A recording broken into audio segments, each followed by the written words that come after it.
Oke, kembali lagi dengan saya Argi Marial. Saat ini saya akan memberikan penjelasan yang seingat saya tentang materi analisis sensitivitas dengan metode simplex. Yang dibuat oleh saya sendiri, Argi Marial, dengan NIM 139025 dan mata kuliah programming dengan dosen pengampu Dr. Aneta LF Jilaat, MSI, dan Enci Marvel Grace. Oke, seperti biasa kita diberikan permasalahan linear. Itu sini diberikan permasalahannya sebagai berikut: menyebutkan Z sama dengan 4x1 tambah 2x2 dengan kendala yang pertama yaitu 2x1 tambah 2x2 kurang dari sama dengan 15. Kendala kedua x1 tambah 4x2 kurang dari sama dengan 20. Kendala ketiga 2x1 tambah 2x2 tambah x2 kurang dari sama dengan 15. Kendala keempat x1 kurang x2 kurang dari sama dengan 5. Dan x1 x2 lebih dari sama dengan 0.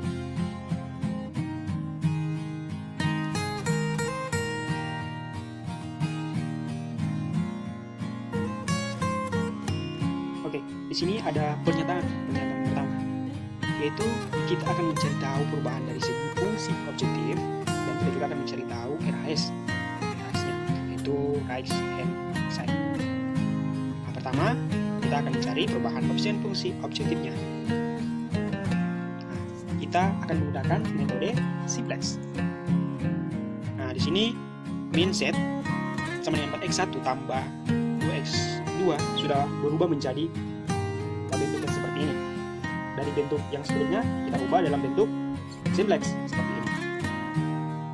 Dengan kendala 2x1 tambah 2x2 tambah x1 kurang dari sama dengan 12. Kendala kedua x1 tambah 4x2 tambah x2 kurang dari sama dengan 20. 2x1 tambah 2x2 tambah x3 kurang dari sama dengan 15. Kendala keempat x1 kurang x2 tambah x4 kurang dari sama dengan 5. Dan x1, x2, x1, x2, x3, x4 lebih dari sama dengan 0. Oke, kita masuk pada tabel awal. Jadi karena kita sudah mengetahui fungsi tujuan dan juga fungsi kendalanya, dan kita sudah ubah dalam bentuk simplex, kita masukkan ke dalam tabel. Seperti ini.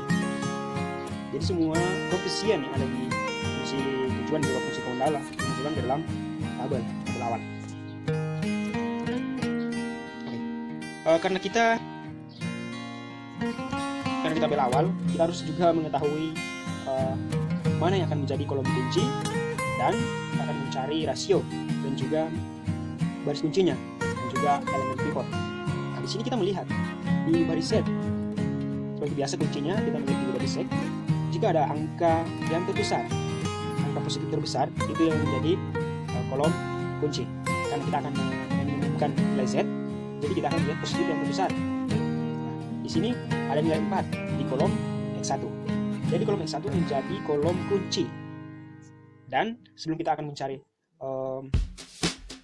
baris kunci, kita akan mengetahui dulu rasionya.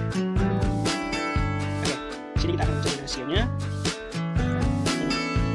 Rumus rasio yaitu rasio sama dengan penyelesaian dibagi dengan kolom kunci atau X1.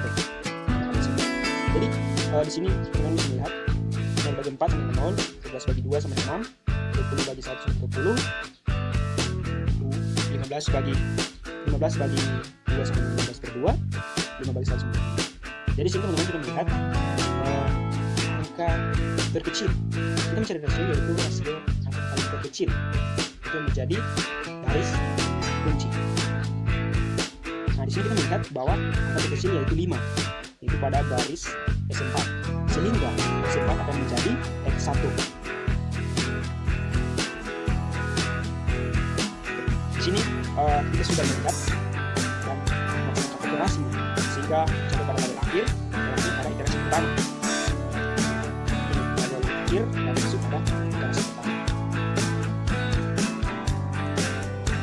Sebelumnya itu jadi elemen pivotnya itu adalah 1.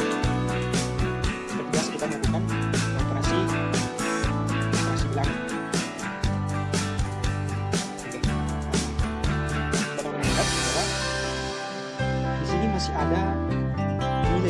koefisien Z yang terbesar, sehingga tidak akan melanjutkan iterasi.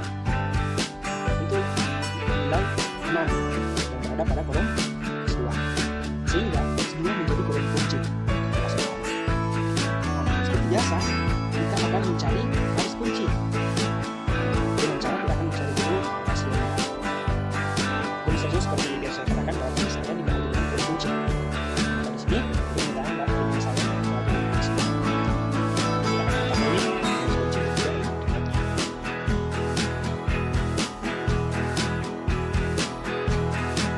Kita akan cari hasilnya. Seperti saya katakan tadi, misalnya dibagi dengan kolom kunci. Di sini X2 nya. Bagi 6 dan 2 dibagi 4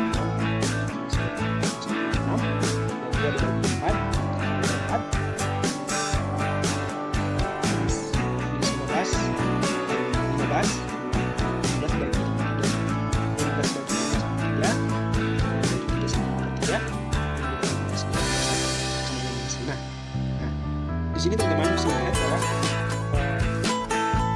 yang menjadi garis kunci itu memiliki angka hasil paling kecil.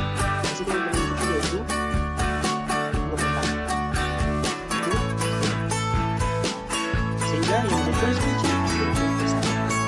Pada saat ini akan menjadi X2.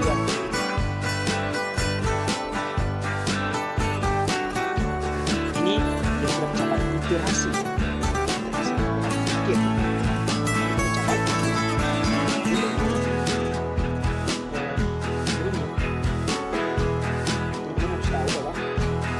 sebenarnya pada ini seperti soal yang sudah kita bahas kemarin, yaitu contohnya sama dari Z dan menjadi garis kunci yaitu jadi garis kunci itu kita ingin mengetahui Z baru, jadi Z baru sama dengan Z lama dan elemen pivot kali dengan baris kunci. Itu rumusnya. Jadi itu berlaku pada semua baris. Sudah mengerti teman-teman? Nah, sehingga di tabel akhir atau iterasi akhir mencapai optimal. Dan ini tabel optimalnya. Nah, di sini kita melihat bahwa nilai Z sudah tidak ada lagi angka positif terbesar. Nilai S1 sudah minus dan S4 sudah minus. Nah, di sini kita melihat bahwa nilai Z-nya itu minus 23, X2 2/4 atau setengah, S1 22/4, dan S2 nya 5/2, S3 7/2. Nah, kita lanjut. Yang menjadi pertanyaan, bagaimana jika nilai Z 4x1 tambah 2x2 yaitu nilai 4 itu diubah? Kita mengubahnya dengan C1. Nah, jadi fungsi tujuan yang koefisiennya 4 itu kita ganti dengan C1 sehingga menjadi seperti ini di tabel awal. Nah, jadi langsung kita masukkan di tabel. Nah, di situ kan koefisien X1 yaitu C1. Jadi 4 itu diganti dengan C1. Sehingga kita akan mengetahui bahwa hasilnya nanti akan seperti apa. Jadi ini berlaku teman-teman, berlaku secara sama, penyelesaiannya secara sama seperti yang tadi. Itu di sini kan kita mengetahui bahwa saat itu angka besar, belum tentu, belum pasti. Jadi otomatis dia menjadi angka positif terbesar. Oke, sehingga kolom saat ini sudah menjadi kolom kunci. Dan seperti biasa kita akan mencari rasionya. Nah, cari rasio. Ini rasionya. Jadi rasionya tetap S4. Seperti yang tadi. Nah, sehingga mencapai tabel akhir langsung dengan iterasi pertama. Ini dia. Jadi,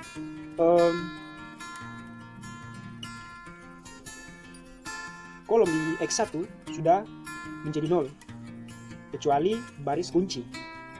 Nah, di sini teman-teman bisa melihat bahwa masih ada X2 yang memiliki angka positif terbesar. Karena kita ini akan meminimumkan nilai Z. Jadi, jika masih ada nilai positif terbesar, kita akan melanjutkan iterasi.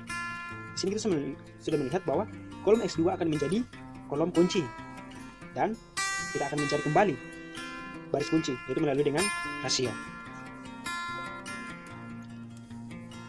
Oke, rasionya, nah ini dia. Jadi penyelesaian dibagi dengan X2 atau kolom kunci itu sendiri. Nah, di sini saya sudah jumlahkan, yaitu minus 5C1 dibahagi dengan 2 tambah C1. Hasilnya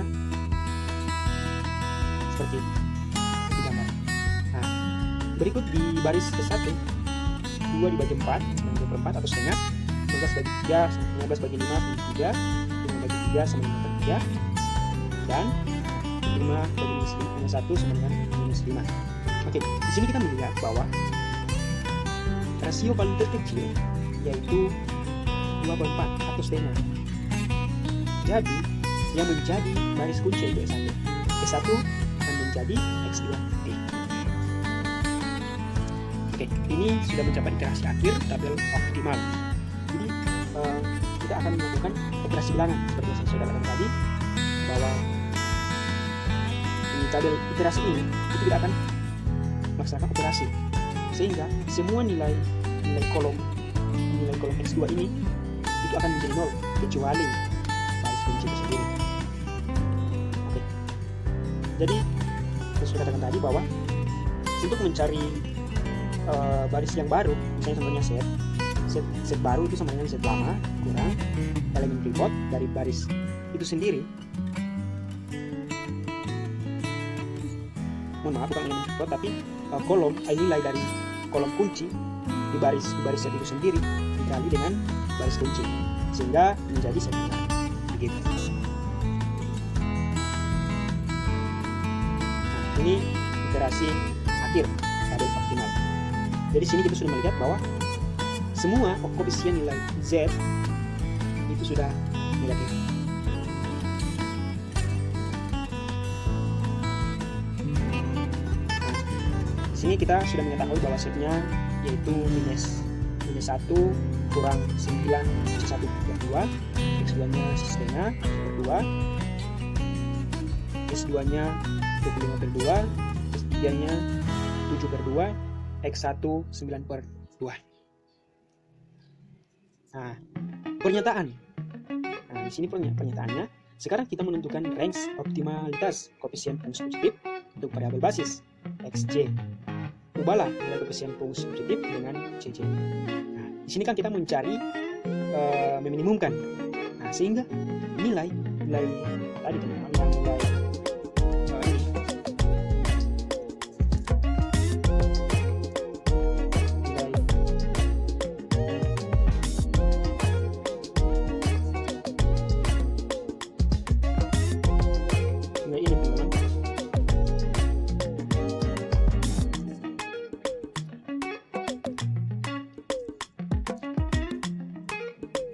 jadi nilai yang ada di baris Z di kolom S1 ini yang pertama dan S4 di baris Z. Nah, itu yang akan kita operasikan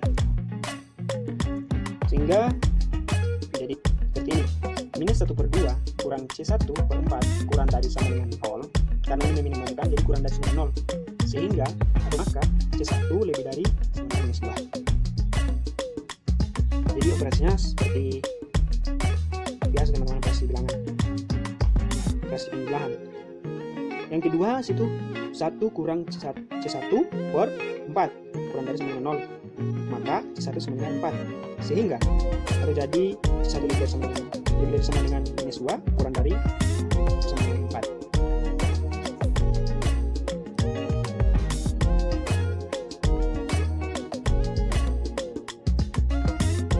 Oke, pernyataan kedua yaitu kita akan merubah nilai RHS atau right hand side. Nah, analisis sensitivitas terhadap perubahan nilai RHS yaitu menentukan range spasialitas sebuah RHS sehingga variabel basis dalam penyelesaiannya optimal tidak berubah. Oke, sini tabel awal. Kita akan tentukan range spasialitas untuk B1 ditambahkan satu kolom yaitu delta B1 dalam tabel simplex, sehingga dijalankan algoritma simplex sampai diperoleh solusi optimal. Nah, ini tabelnya teman-teman. Jadi kita menambah satu kolom untuk delta B1. Ini tabel awalnya. Yang menjadi variabel basil tetap menjadi di tabel optimal. Ini tabel akhir optimal.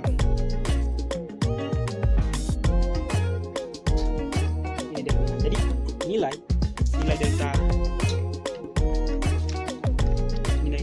delta B1 itu adalah nilai pada kolom B1.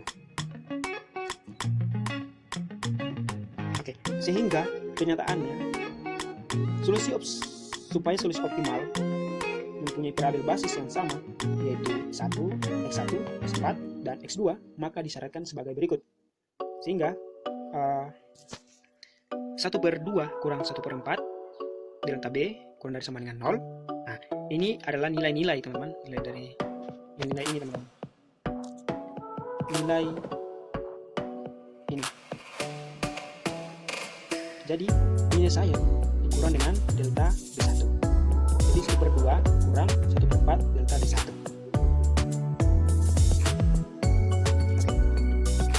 Di sini kita sudah melihat ada 4 nilai. Yang pertama 1/2 kurang 1/4 delta B1 kurang dari 0. 5/2 tambah 1/4 delta B1 kurang dari 0. Yang ketiga 7/2 tambah 1/4 delta B1 kurang dari 0. Yang keempat 9/2 tambah 1/4 delta B1 kurang dari 0. Nah, sehingga nilai-nilai yang ada di sini teman-teman, jadi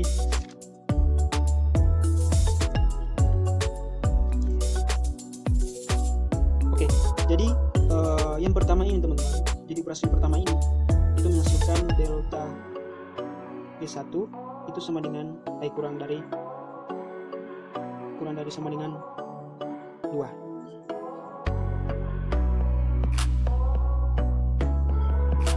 Dan yang kedua ini teman-teman, yang kedua ini itu delta B1 lebih dari sama dengan minus 50.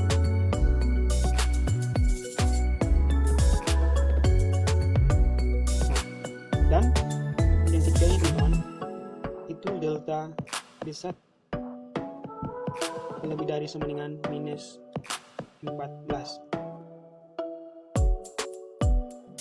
Dan yang terakhir yaitu delta B1 lebih dari sama dengan minus 18. Nah, sehingga kita beroleh batas kirinya yaitu minus 50 dan batas kanannya yaitu 2. Sehingga delta B1 lebih dari sama dengan minus 50 dan kurang dari sama dengan 2. Atau minus 38 atau B1 lebih dari sama dengan minus 38 kurang dari 14. Jadi ruas kanan dan ruas kiri kita tambahkan dengan 12.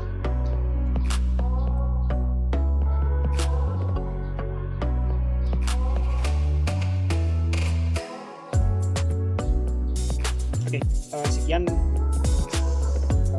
presentasi dari saya, penjelasan dari saya. Semoga ini bermanfaat untuk teman-teman yang lain yang menontonnya. Sampai jumpa di video selanjutnya. Terima kasih. Shalom, tetap jaga kesehatan dan tetap di rumah aja. Cuci tangan,